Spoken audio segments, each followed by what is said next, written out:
Are you ready, Malcolm? No, Well, not. Never ready. I'm ready. You're ready. That's good. Malcolm, you've called this exhibition History Painting, which is an ambitious title. Curiously enough, I was looking at a famous Renaissance book recently by the great architect Alberti, who is the man who probably more than anybody else, was a man probably as much as anybody defined the idea of history painting. And for him, history painting was the highest form of painting, and painting was the highest form of art, even greater than architecture for him. And the reason history painting was so important, that when it was successful, it kind of made the past come alive for people, which is important. And if it was painting the present, would preserve the present for the future. So do you think that's what you're trying to do? No, No? no. Although all of that happens, Of course. Huh? so whether or not... What do you mean by history painting? Well, it was really searching for a title.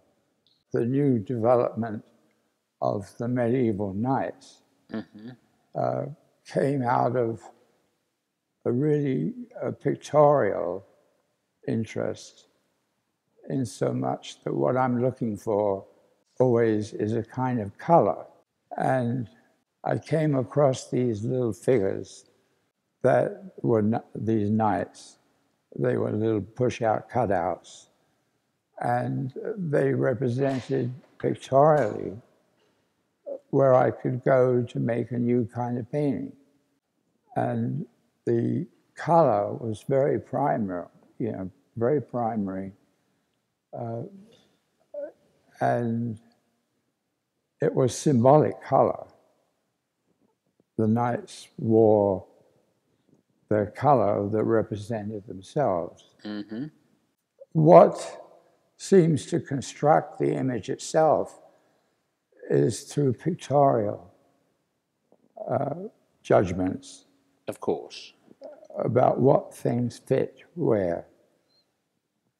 And the image emerges from fitting things together. So in the old days, you used to, not the old days, but until relatively recently, you used to paint according to a grid based on an image that somehow you had constructed. How do these images come about? How do you decide where to place your figures?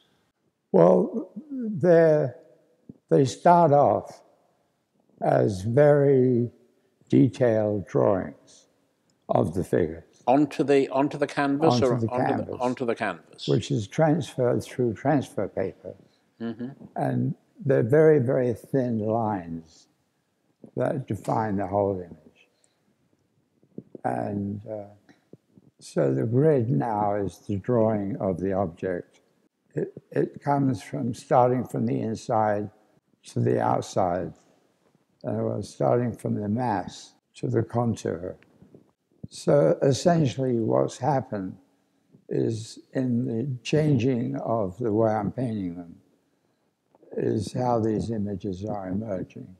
And if I said that when I first saw images of these paintings, they slightly reminded me of the early work of Chagall, which is meant to be a compliment, by the way. Meant to be a compliment, because they have, Chagall, of course, is talking in his emblematic paintings about a kind of mythical Jewish past in Eastern Europe. And you seem to be kind of talking about a mythical British past. And here we have, the great battle in this kind of rather ghastly new world we appear to be living in. What do you think of the ghastly new world that we are living in, and which somehow you were living in when you were a kid, and that, I won't say it's coming back, but there is a danger of it coming back, do you think, or not? Are you aware of what's going on in the big wide world? I'm sure you are. I listen to the news every day. Yeah. So what do you think of the New World? Let's not mention names. Do you think these are political paintings? Well, the thing is, you can read politics into anything.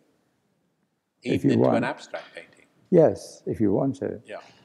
I don't have any thoughts about that when I'm doing these paintings.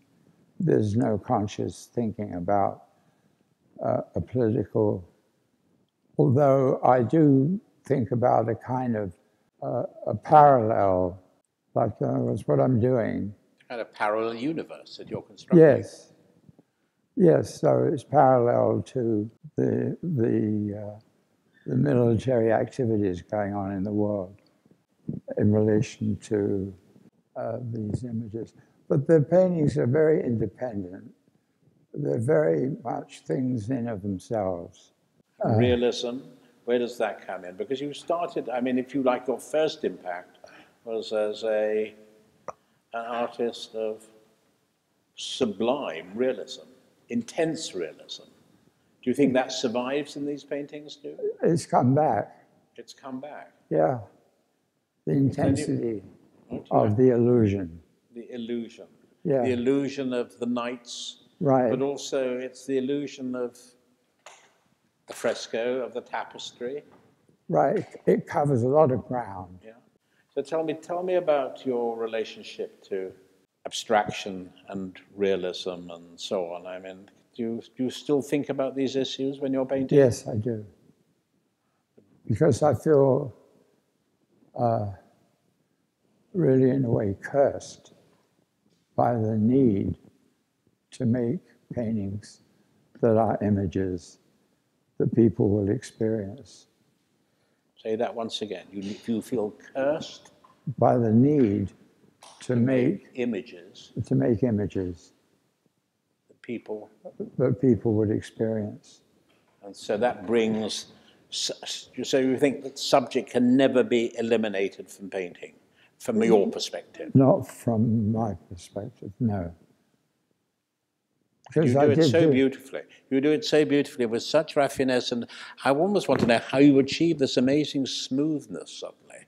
Yes. It's very special because you went through a kind of expressionistic phase. Yes. And then you had your grid. But I mean, now these things are almost, they're not like the hyperrealists. They're different to that. You know, obviously the hyperrealist paintings were, by definition, amazingly kind of immaculate. These seem to me immaculate in a rather different way, but they are definitely very immaculate and perfect. The paint is very opaque. Mm-hmm. There's no transparency, only the illusion of transparency by tonal contrasts that are all opaque. Yeah. That I can see. I mean, the color is opaque, but it does feel very painterly as well. You've managed to combine a kind of sense of realism and a sense of... Well, it's all to do with the surface. Yeah. That's where I'm working at, on the surface. The emphasis is always, for me, the sensation, the classic Cézanne idea of sensation, that Cézanne changed the way we experienced images and showed the abstract quality of images. Cézanne made you very aware of the brushstroke, didn't he? Very much so. I don't think you do that quite so much. Not perhaps. now. Hmm? The brushstroke is no longer visible. It's sublimated into the image. So that's where I think of the idea of compression, because there are brushstrokes to get the actual paint on the surface. Inevitably. And then I smooth it out. And I get a lot of pleasure from smoothing it out. Almost taking away? What? Is smoothing out involves taking away as well? Well, it's taking away an activity on the surface. of paint strokes. So you don't see any paint strokes. What you're seeing is a lot of color tones against each other. I.e. the blue against the yellow, against the Right. red, Right. and all the different gradations. The gold, Right. the grey, the black. Right. There are many colours. And having it as a sensation. Oh, you know, there's lots of action going on in these paintings too, as well as sensation and action. It's all happening. It's all happening there. You know, there's fighting going on. You know, there's rowing going on. There's lots of movement in these paintings, but they're also sensational. They're images. To that extent, they are sensations. Every image. A lot of it has got to do with the level of consciousness of the viewer in relation to the quality of the sensations. And a good metaphor is in music. We experience music as a sensation in our ears, and we never question that we're receiving music in a certain kind of way. But not everybody is equal in terms of their experience. And that people that, are very uptight will have a lower level of experience in terms of sensations. The great thing about living with a painting and living with an image in your mind is that it changes every day and gives you new thoughts every time. You know, it's all encapsulated into one image. You know, a novel goes on forever. Right. A novel takes place in time. Yes. Music takes place in time. Mm-hmm. But pictures take place either in a split second or for eternity. And that's what makes them so beautiful, and that's what makes these paintings so beautiful. I think we've probably done enough now. Do you think we've done enough? I could go on. Let's go on then.